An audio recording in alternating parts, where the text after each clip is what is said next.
morning, everyone. Why human infrastructure? Why human infrastructure? We love infrastructure as engineers.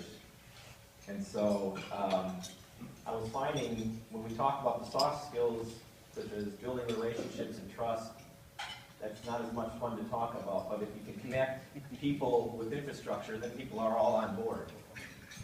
And if we think of human relationships and the relationships we have in our work as infrastructure, and we plan the development of our relationships like we plan our projects, we would be very successful. When we build a project, we plan it, we develop it, we design it, and we implement it. Relationships are the same way. You don't have a relationship when the pipe is over capacity or the road can no longer serve its needs. You plan for that road long in advance, and relationships are the same way in what we do. And so what we're going to talk about in the next 30 minutes is how to do that.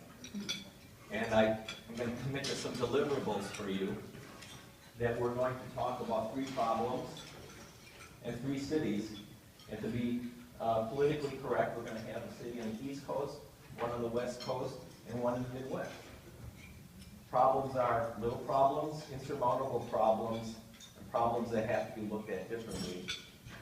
You will leave in 30 minutes with 3 tools that you can start using right when you leave this meeting today, at work and at home, and also some mental frameworks, 3 mental frameworks for how to think about things to help you navigate the uncertainty and complexity of the work we do. So we have a lot to do, and we should get at it. But before we start, I wanted to ask you all a question and to talk in your groups. What are the biggest challenges you're seeing in your job today?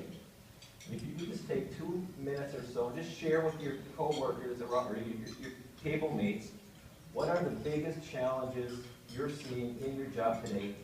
I'd like you to talk about that. Go ahead. The problems must be pretty bad.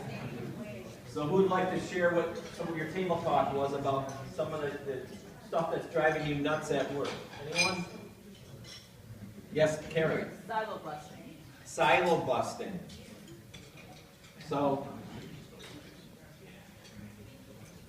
So working together. What else? Communication. Communication. Is communication increasing and getting better, or decreasing, getting worse? Communication. It's more impersonal. What else? What else is happening? Yes, Becky? Or change. More change? Constant change. Change is increasing. What else? Unexpressed requirements. More regulations. Unexpressed requirements would be a nice way to say more demands on higher levels of service.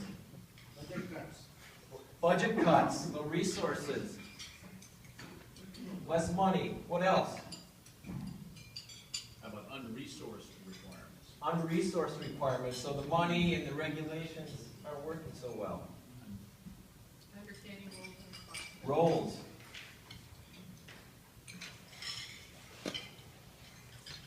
What else? Yes? People above you do not listen to you. Listening. Would that be under the communication? Would that be under the communication? So yeah, That starts at home. personal listening. What about certainty? Is it future certain? More uncertainty. More uncertainty. So there's less certainty. What else? What's increasing? Besides change, roles are increasing, we have more responsibility, regulation, technology. So you have to learn all this new technology. What's that? Service demands. Demands, service demands. costs. Okay, see, we're getting rolling now. So look at this. Look at this thing. So what's increasing is the costs, regulations, demands, and at the same time, what's going down is our certainty, the amount of money we have. The silos are getting stronger. People don't talk as much. So, is this sustainable? Raise your hand if you think so. I don't know, but we probably don't think about this funnel of this closing margin for action very often. But does it give you a tight feeling in your stomach sometimes when you're driving to work and you're saying, what am I going to have to do today? And all the demands on me? It doesn't feel good.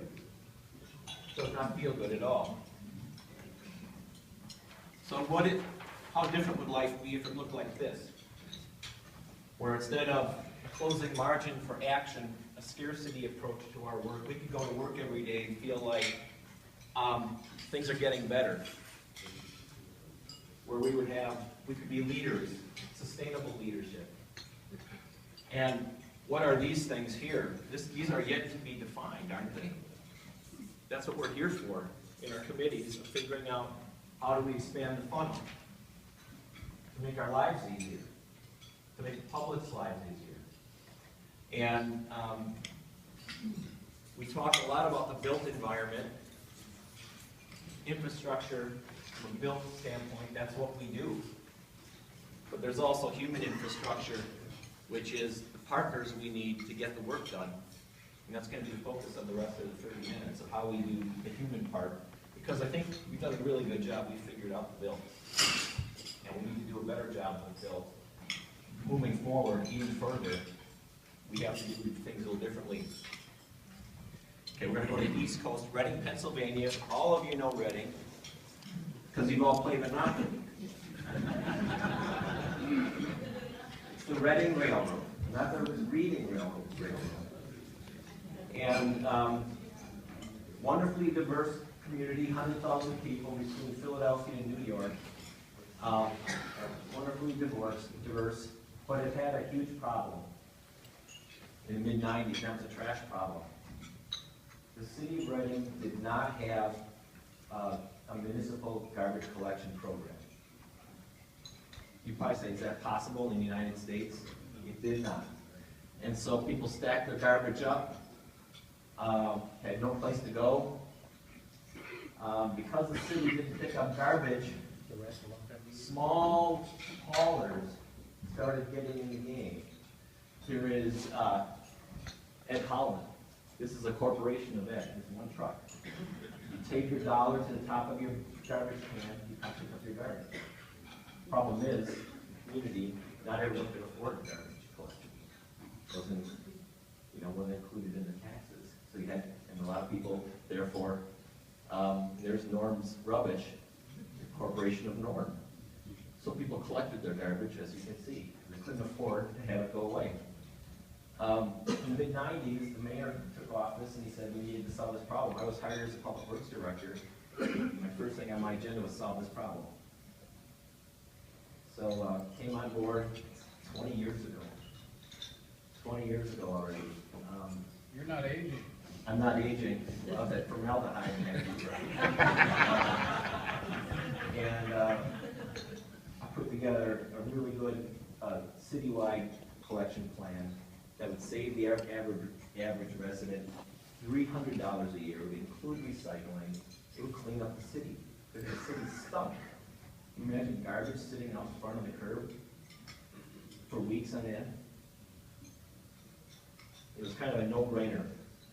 And so we went out, we talked to the local trash haulers, there were about 16 of them, and Norm and Ed and others about this plan. And it was really big news. As you can see, there's a front page newspaper article about the trash program and what it's going to do for the city, clean up the city. Even, you can see a little boy there, but debates on TV about trash. Can you even imagine this? We put together the program, and the local trash haulers were not too pleased with it, because the city was going to be taking it over, and it went out to the public vote. And I remember the night of the vote, and I came in the next morning, we had, this was after a year and a half of public meetings we had, sharing how we pick up their trash, how they would save money, how it would clean up the city.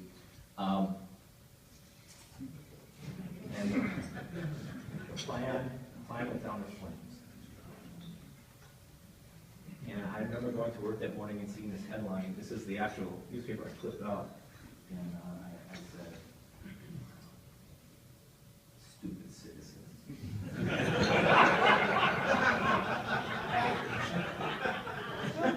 That's how, but then you start feeling you did 2 years of your work doing something so good.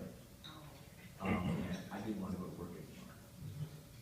There were 2 weeks where I even reevaluated, why am I doing this? It was a waste of time. It was a waste of the community's time to spend 2 years talking about it. It was a waste of my time trying to put a plan together. And in the end, the community had nothing to show for it, except no. And as the dust settled and we started looking more at what to do, here's a picture a couple weeks later. The council passed some just really minor laws. But look at how angry people are in this photograph. Why do you even ask us to change our trash collection? Right in there, you can't trust City Hall. And what I learned the hard way for the first time was that it doesn't matter how good your solutions are or how right you are. If you don't build relationships early, you will fail. And where I failed was I didn't recognize how important trash haulers were in people's lives. Norm and Ed, by the way, they had a one-on-one relationship with their customers. Their kids went to school with their kids. People did not want Norm to not have a job anymore, or Ed, because the city was going to take over his program. I totally underestimated the power of trash haulers to influence the conversation. And that is, I don't know, has influenced a lot of what I do now, how I think differently about solutions that are technically correct and robust. But I'm like, are they really going to happen? So no trust, no progress. So here's where things go horribly wrong. This is Mark Moore, Harvard University. And this is your first framework to think about when you're doing something. Things can go horribly wrong if one of these things are not working for you. First of all, is it valuable? Luckily, almost everything we do in civil engineering is really valuable to society. So we usually can check the box there. Is it doable? We know how to solve problems. But is it supportable? That's where we fall down. Are we bringing people along to help us get things done? And this probably even works if you're doing a kitchen remodel in your house. Is it valuable? Is the kitchen remodel valuable? Probably. Is it doable? Yeah, you have the money and everything, but is your spouse going to support it? How is something to think about? And what's going to kill this kitchen project? So it works in all senses of life. There's a really good, Bob Willard, he's an IBM executive who's retired and now has several books on sustainability, speaks around the world on sustainability. I know him really well. And this book, he makes a business case for sustainability, and really influential books. But he has a really famous quote that I like. And that is, what interests my boss fascinates me. This is an IBM executive who's talking like this. And you might say, does that mean I'm, kissing, whatever? It doesn't. How I've translated this is as servants of the public, as civil engineers, our boss is the public. Our boss are the citizens who use our services, drive on our streets, use our sewer and water systems, and what interests them better fascinate us.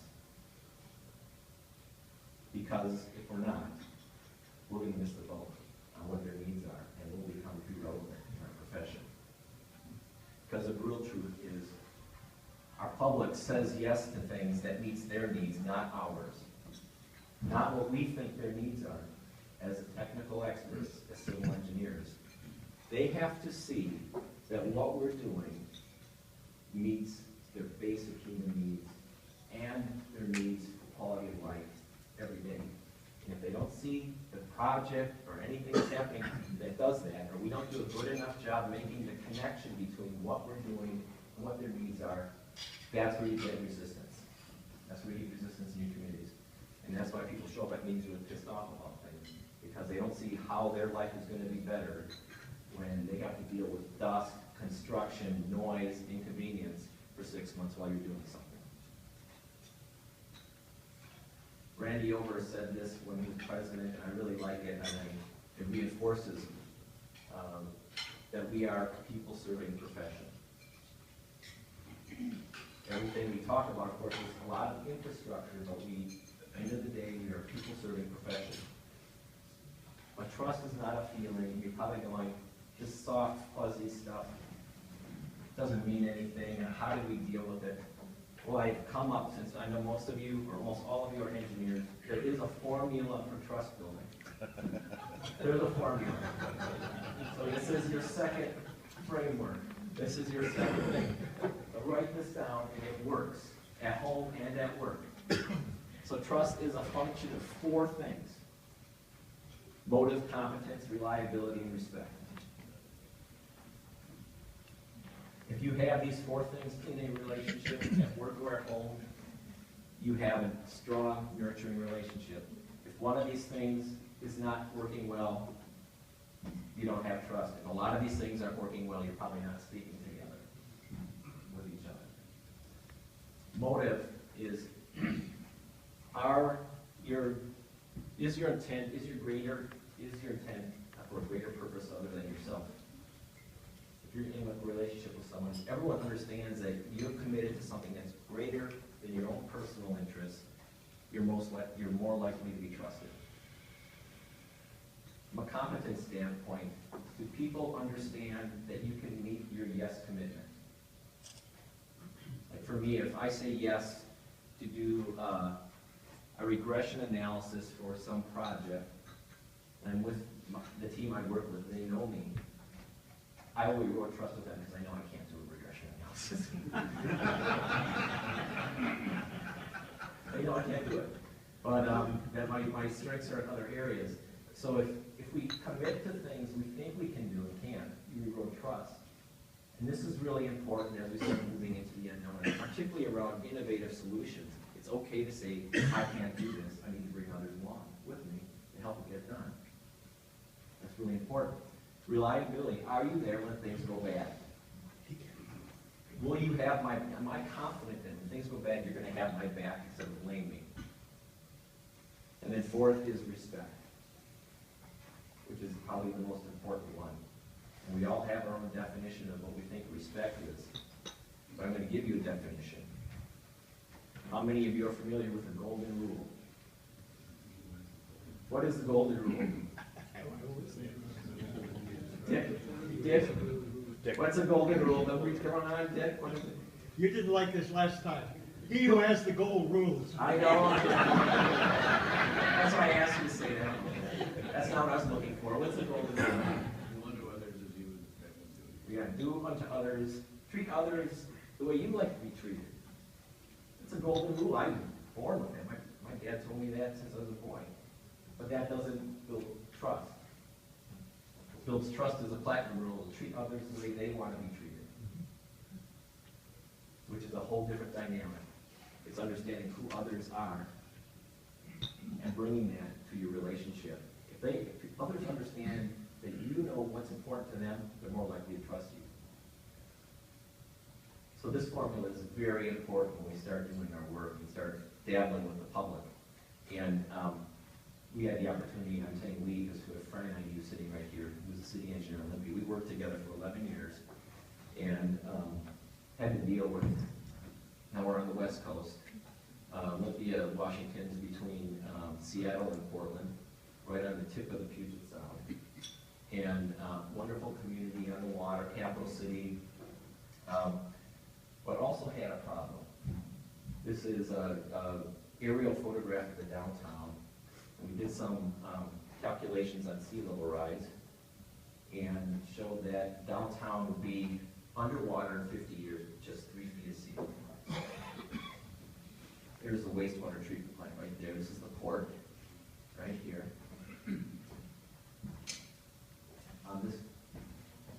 So as good engineers, we started saying, how do we solve this problem? We started analyzing sea level rise projections, the optimistic projections, the conservative projections, and came to about 3 feet. And here's an example. I'd like you to focus on that red truck right there. This is low tide, Olympia, Washington. Here's an extreme high tide. That was 10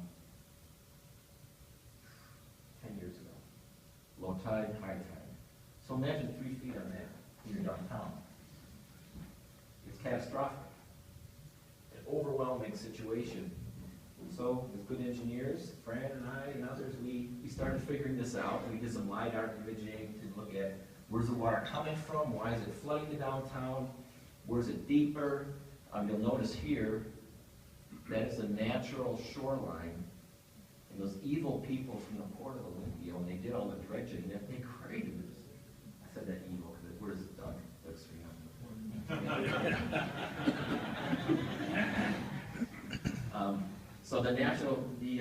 So nature was reclaiming what was the original shoreline, because this is all filled to create the port. And as we're looking at analyzing the system, conversations are starting to form in the communities. We have our head down, we're solving this problem. We're looking at check dams and how we can put dikes up and all of these great things. And the community was starting to come at odds, and 2 battle lines drew while our heads were down. One battle line was save downtown. All the businesses are downtown. We'll do anything. Build a wall around the city to keep the water from coming into businesses. The environmentalists were saying, let it go. Let the downtown go. That's nature taking over, reclaiming the land that was once wetland and shoreline. Let it happen. And the community was freaking out over it. Fights in the paper, everything. And when we started, this is right by our office, and these blue ribbons started showing up. And the blue ribbons are, we're signifying what's going to be underwater in 50 years. Now people started really getting scared. And that's when the city council started paying attention and saying, we need to do something about this. And so they, it's a water issue, so Public Works solved this problem. But it wasn't a technical problem. It was, how do we get a community to work together to solve it? And we didn't know how to do it. I had no idea how to do this. And so what do you do when you don't know what to do? Any ideas? Hire consultants. Call peer review. Okay, call a peer review. Yeah. We did. We asked students. We asked undergraduate students how to solve this problem, because we needed a way to have a safe conversation in the community. We didn't know how to do it.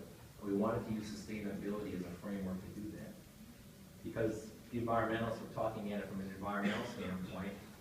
The businesses were talking about it as an economic, social, and they weren't talking, they weren't connecting, they weren't listening to each other. We needed a way to do that. And so we asked the students to come up with a way to do this.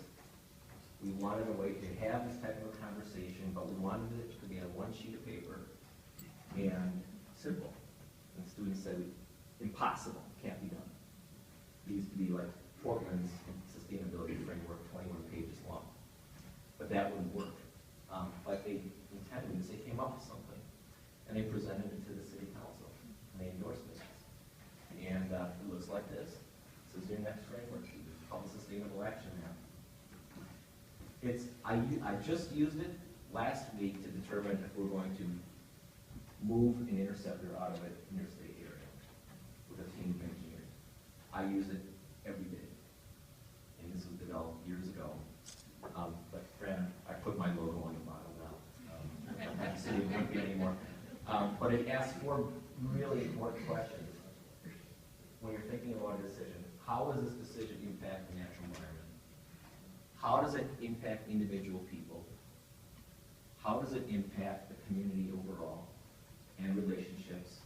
Because when you're working, our job, we're in the relationship business.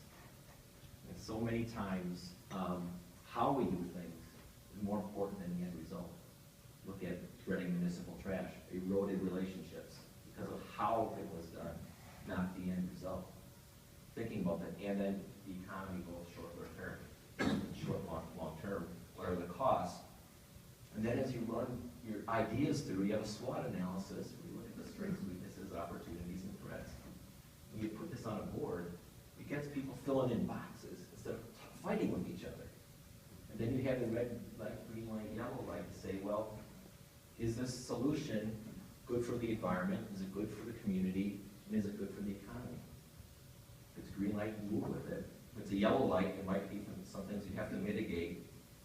If it's a red light, because there's a really big disadvantage, you stop. And instead of stopping and do something else, you come up with a creative solution to do it differently.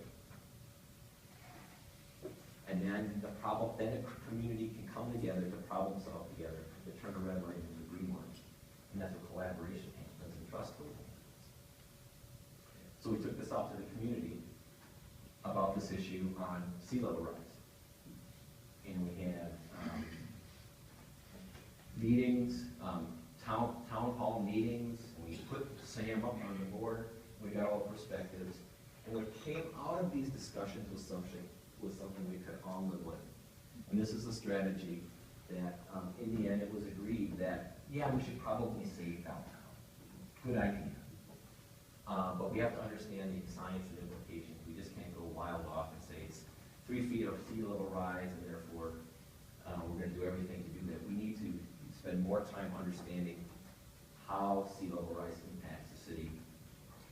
Incorporate flexibility into public and private infrastructure, because we don't know what the future's going to be, in terms of resilient design, and then seize every project as an opportunity to continue to build the relationships in the community, so we can keep the environmentalists and the business people continuing to work together. It required long-term nurturing. And the community went, oh, we have a plan. And that plan is a 50-year plan. It will continue for a long time. Stuart Jones, has anyone seen any of his videos? Stuart Jones, he's a National Geographic photographer. And, you know, you think all this work is really insurmountable. He has a really wonderful quote that the difference between success and significance is millimeters, not miles. And we think when we're in our committee work and the work we're doing that there's these insurmountable problems that we have, you know. Raise the bar. Probably seems insurmountable in terms of what we're doing. But what DeWitt is saying, well, just be careful with how insurmountable it might be, because what he's saying is, if you change your view, your lens just slightly, it might open up opportunities. And he uses this example of showing up at a field to take pictures of dandelions, and there are just puffballs. Not a very interesting shot for National Geographic, and just change this lens just slightly and turn something ordinary to something extraordinary. Think about our work. If we just change our lens a little bit, it's a really important way. If you're really stuck or you're overwhelmed, is how can I look at this differently to unravel or reveal a different approach that's going to work. And now we're back in the Midwest to Madison. We've had to do this. Madison, Wisconsin, a lot of water. That's a Nine Springs wastewater treatment plant, 50 MGD plant.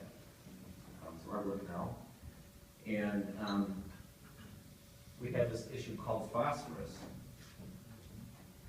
This is what's happening to all our lakes in the city, right around the Capitol and downtown. Huge problem, everyone hates the phosphorus. And beaches are closing on a regular basis, so the state set up new regulations for phosphorus.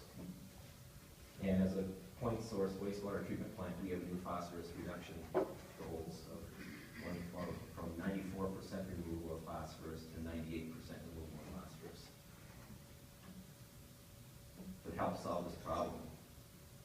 Traditional compliance approach for the district would be to work and build a new treatment plant to remove the phosphorus, $130 million, and it'd keep us inside the fence, real safe, get the job done, we'd have the project built in 3 years. Raise rates 30%, we don't have the money, and we comply with the DNR's laws. The problem is, all the oranges are customers, all the rates would be going up 30%, but our discharge doesn't even contribute to the problem anyways. So the public would be paying all this money for a solution where they would get no benefit. The Gulf of Mexico would, because our discharge goes to the Rock River, to the Mississippi River, 2,000 miles, 40 days later, makes its way to the Gulf of Mexico, and contributes to the dead zone in the Gulf of Mexico. Another reason why the EPA has been pushing for phosphorus reductions. It wouldn't help my customers. So we needed to find another way to do it. And because where all the phosphorus is coming from is from manure spreading. From farmers upstream here, the watershed flows like this through all the chain of lakes. Here's where our discharge is. All the agriculture up there is causing most of the phosphorus issues. We had an idea that what if we could work with farmers to reduce the phosphorus loads? Could we get credit in our permit? The DNR said yes. So we've had to go from what is a silo approach of looking at our job as just being in the wastewater business, being in sewage, to being in the stormwater business to meet our permit at the end of pipe and change our focus. And this was our change from success to significance of, in DeWitt Jones' eyes, is looking at water as one water. It's not wastewater, stormwater, everything. It's all one water. And if we took that philosophy as a sewerage district, we could change our mission to respect every drop and then implement solutions that may not be building the next big treatment plant. And that allowed us to go into an approach called watershed adaptive management, where now we're working with farmers. So, do you think farmers like government coming on their fields and saying, we're here to help? We want you to change your practices to using crop rotation, buffer strips, winter manure storage, and we're willing to pay for it? You think they trust government to come in and do that? Farmers? They don't. So this is real time, the challenge that we're working on now, because we're not going to build a $130 million treatment plant anymore. We're going to do something that costs $8 million, and that's working on manure spreading. And that's going to be hard, and it is hard. And so it requires us to get outside our fence line and pool resources with others. And these are all the friends we need to make it happen. All the cities, villages, towns, and regulators have to say yes to this for us to make it happen. We have a lot of work ahead. It's going to take time and effort, but that's the transition from the built infrastructure to the human infrastructure. Is our success is going to be based on how well we can do in working with farmers, and it's going to save our public a lot of money, and we're going to have a solution where the lakes actually get clean,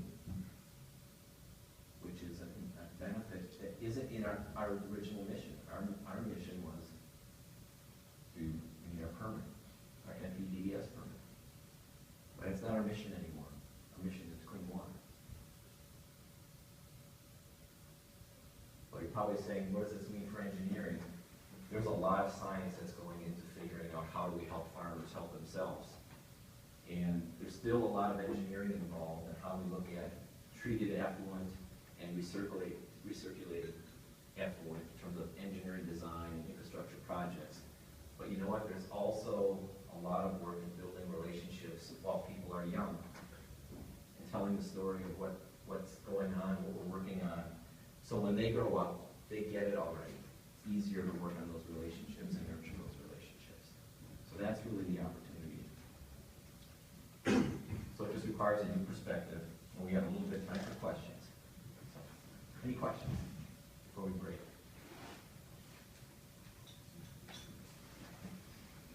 Yes? How did we clean up the trash? Went with a voluntary program where people had choice, and 50% of the community signed up right away. And as of today, about 85 to 90% of people are on a voluntary program. Yes? This last part with the phosphorus, because I can definitely relate to this, and I work for the Navy, and a lot of times, you know, Navy has sites to clean up contamination, and the big thing, like you said, is trust. So this last situation, so what is your plan to try to get that trust from the farmers? Are you all having like public meetings where you're, I mean, because that's always the challenge that the military and Navy always have, you know, that there's pretty much nil. We're not public meetings, one-on-one communication, about understanding what a farmer's trying to do. One thing that we learned, because we're not farmers, is they have a problem keeping fertile soil on their lands. So there we go, shared interest right there. We can do things to manage their soil. They keep the soil on the land, and it keeps the phosphorus on the land. So right there we had some shared interest that we can start building on. But it's not have a couple meetings and talk about, it's one-on-one over and over again. A lot of night meetings with individual farmers after they're done working in the fields. What's going on there? So that's it. But you have to come up with a plan on how to work, and then with the cities, it's a different approach, and with the DNR, it's a different approach. You have to look at the respect piece, the platinum rule, what's in it for the partner you want, and then come at it to where their needs are and see if you can find some common ground. Yes? What's the timeline? What's been done? Phosphorus? Yeah. 20 years. 20 years. And that'll only be a 50% reduction. Would that be enough to clear up the lakes? It'll be a start, but there's a lot of legacy phosphorus in sediments that we have to clean. But it'll be a lot further than if we just put a discharge pipe at the end. Do the regulators find that as an acceptable answer? They have. I mean, because as big a sales job as you have with the farmers, it is with the regulators. It's bigger. Because they don't have consent decrees. They don't. There's, regulators are risk averse to innovation for good reason. Because the EPA, if they don't regulate properly, the EPA is going to come down hard on the states. So we had to come up with a memorandum of understanding with the DNR for how we're going to move through this together and allow mistakes to happen along the way, which is a real stretch for the DNR.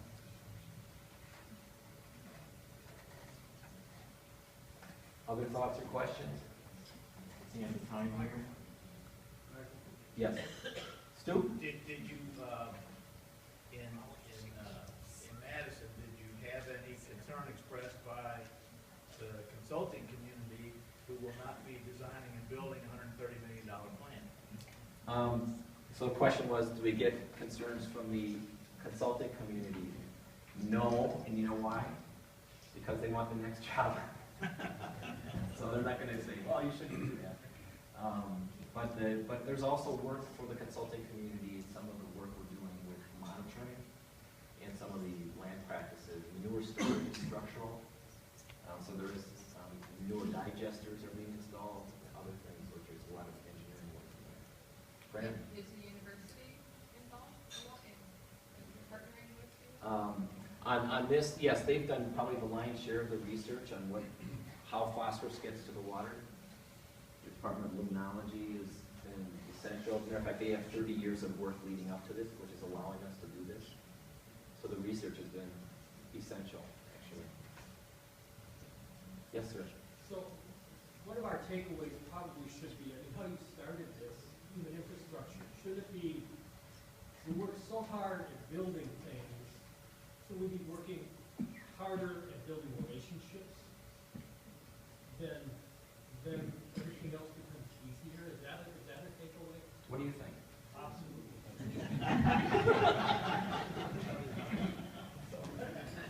That's probably a good way to end this session.